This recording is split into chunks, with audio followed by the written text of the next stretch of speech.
Hola, decíamos que la Constitución tiene incorporado dentro de ella, en su corazoncito, el Estado subsidiario. Es decir, que el Estado no actúa en la economía si no es aprobada una ley por 2/3 de la Cámara y del Senado, o sea, más de 66% tienen que aprobar que el Estado pueda actuar en la economía en algún rubro, en algún área. Y eso, por supuesto, es vetado siempre por la derecha con su tercio, no los deja. Es como el Estado lo que hace, en verdad, es los derechos sociales se transforman en bienes de consumo y el Estado se desentiende de sus responsabilidades históricas, lo dice Farías y Moreno. Mira, ¿qué quiere decir esto? Que en el fondo los derechos sociales, los derechos básicos son entregados a los privados. Eso es. O sea, el Estado no puede actuar sino cuando los privados no quieren, no pueden o hay un tema de seguridad nacional. Por ejemplo, vamos a la Constitución misma. Artículo 19, número 9. Derecho a la salud. No hay derecho a la salud. Hay derecho a elegir la salud. Bueno, ¿y quiénes pueden elegir la salud? ¿Quiénes pueden elegir la salud? Los ricos. Efectivamente, los ricos solamente pueden elegir la salud. O sea, si yo tengo dinero, voy a una ISAPRE y me atiendo en clínicas. Si yo no tengo dinero, voy a FONASA y me atiendo en los hospitales. Y ya bien sabemos que uno puede estar 1 año y medio, 2 años, esperando que le den una hora a un especialista. ¿Sí o no? O si me quiero operar, también puedo estar esperando en FONASA 3 años. Bueno, y si yo tengo un ISAPRE, la verdad es que si uno tiene un ISAPRE, como es mi caso, por ejemplo, yo no les voy a mentir, yo tengo ISAPRE, pido una hora y al día siguiente la tengo con el especialista. O si quiero operar a mi hijo, voy y lo opero en una clínica. Hay 2 sistemas de salud en Chile. Y eso está amparado por la Constitución, porque el 7% de los ricos va a la ISAPRE y el 7% de los que no son ricos va a FONASA. En ninguna parte del mundo pasa eso. En todas partes del mundo hay un plan común de salud básico para todos. Todos depositan su platita, que se les descuenta, en el mismo fondo y eso se reparte después en un plan común básico de salud para todos. Acá no. Aquí los que tienen plata, a ISAPRE. Y el que no tiene plata, a FONASA. Bueno, entonces el artículo 19, número 9, ampara eso, porque ampara el derecho a elegir la salud. Miren lo que estoy diciendo, eso hay que cambiarlo. Otra voz, como dicen por ahí. Artículo 19, número 10 y artículo 19, número 11, el derecho a la educación. ¿Existe realmente el derecho a la educación?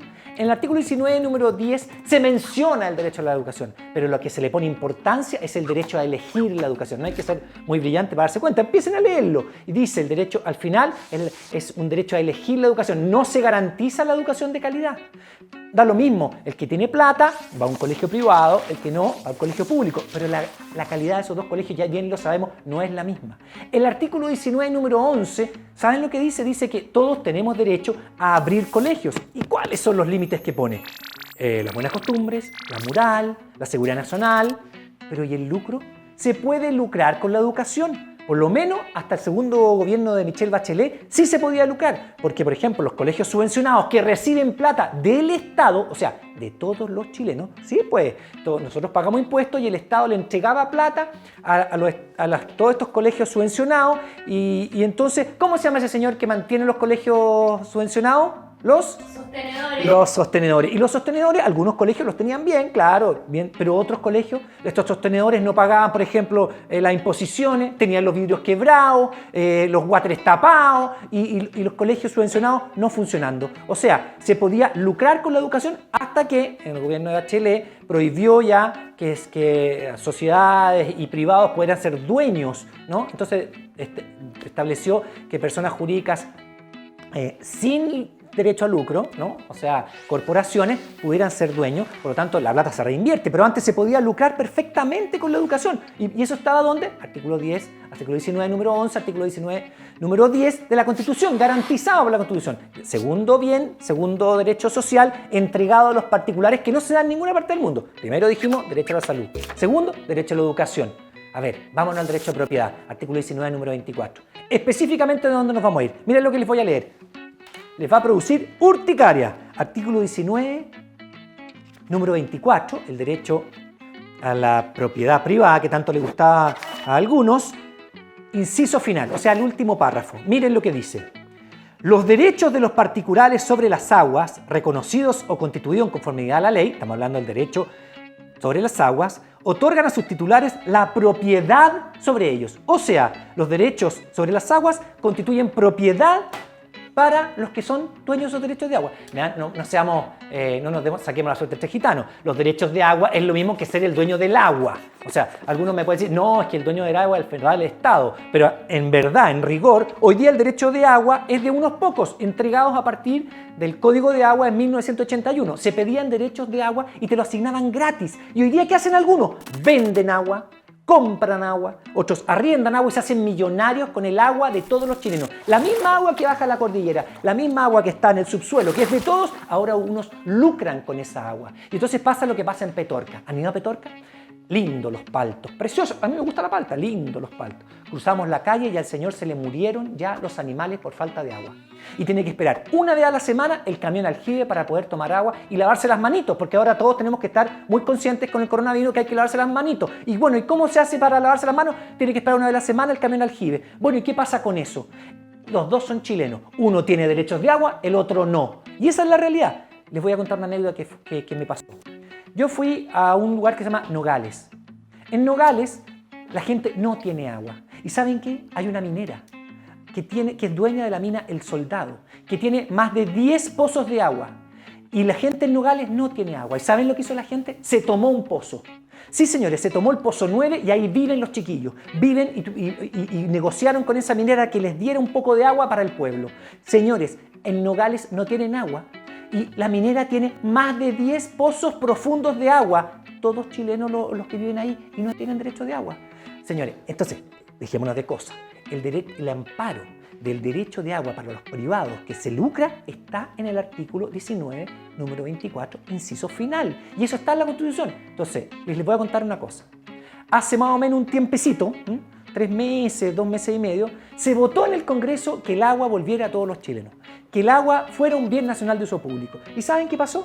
Yo les voy a contar. 24 senadores de oposición votaron que volviera el agua a todos los chilenos. 12 senadores de la UDI, RN, Evópoli dijeron no. Un tercio vetó a los 2 tercios que querían que esa normativa que les leí no siguiera. Cuando nos dicen rechazar para reformar, ¿es así? O sea, cuando les dimos la oportunidad hace un tiempo de que el agua volviera a todos los chilenos, no lo quisieron hacer. No quieren rechazar para reformar, quieren que todo quede igual. Otro derecho social entregado a los particulares, la salud, la educación, derecho de propiedad en el agua. ¿Para qué hablar de las pensiones? ¿Cierto? Lo vamos a ver en otro capítulo. Las pensiones a los privados. Los derechos básicos sociales entregados a los privados. En ninguna parte del mundo se da eso. O sea, que la salud, que es lo más importante. Porque si uno dice el derecho a la salud, bueno, si yo quiero tener este plan básico que mencionábamos y tomar un seguro extra, ni un problema. Pero el plan básico de salud tiene que ser igual para todos. O en el sentido de lo que yo hablaba de educación. Si alguien quiere hacer un colegio y no pedirle plata al Estado y que otra gente pague y vaya a ese colegio, no hay problema. Pero cuando se lucra con la plata del Estado, de todos en los colegios subvencionados, entonces es otra cosa. Educación, salud, el agua, las pensiones, entregado a los privados, los derechos básicos esenciales entregados a los privados. Por eso tenemos que cambiar la Constitución. Les quiero contar algo, preguntar algo más bien. A ver, ¿ustedes saben si en la Constitución del 80 están contemplados los derechos de los niñas, niños y adolescentes? Les contesto que no. No hay ninguna referencia a los niños, niñas y adolescentes y sus derechos en la Constitución del 80. ¿Saben ustedes si en la Constitución del 80 están mencionados siquiera los derechos de los pueblos originarios? La respuesta es no, lamentablemente. No hay ninguna mención en la Constitución del 80 a los derechos de los pueblos originarios. ¿Saben ustedes si en la Constitución del 80 hay alguna mención a los derechos de los discapacitados? Ninguna mención. Tenemos la Teletón, tenemos una preocupación por ello, ninguna mención. O sea, la Constitución del 80 no se preocupa de los discapacitados. Y vámonos a otro tema. Por ejemplo, el derecho a la vivienda digna. ¿Hay alguna mención en la Constitución? Ninguna mención. O sea, en Chile la obviamos. En otras constituciones, la española y otras, hay derecho a la vivienda digna. Pero vamos más allá. En Chile, ¿por qué el Estado no construye viviendas? ¿Se han fijado? Se licitan por aquí y por allá, pero el Estado no construye viviendas. ¿Y saben por qué? Porque está prohibido, artículo 19, número 21, se los decía antes ya. En el fondo el Estado no puede participar en la economía. Entonces, claro, tenemos enormes precios de las casas, los enormes precios de los departamentos y bueno, cada uno se rasca con las uñas que puede. El Estado no se preocupa. ¿Por qué la vivienda? Porque estamos con un sistema económico que está metido en la Constitución y estamos hablando del Estado subsidiario que no entra en la economía. Así que usted rásquesela con su propia uña si se quiere comprar una casita o quiere arrendar, etc. Nada de eso se puede. ¿Se puede? De repente sí, se podría. Tenemos que cambiar la Constitución y para eso poner el derecho a la vivienda digna. Por ejemplo, que el Estado pueda construir o, por ejemplo, el Estado pueda arrendar. Lo han hecho, mira. El alcalde Lavín, el can de Jadwe, construyen para arrendar a un precio digno a la gente que vive en sus departamentos. Parece que se puede, ¿no? O deberíamos poder, y tenemos que lograrlo en la nueva Constitución.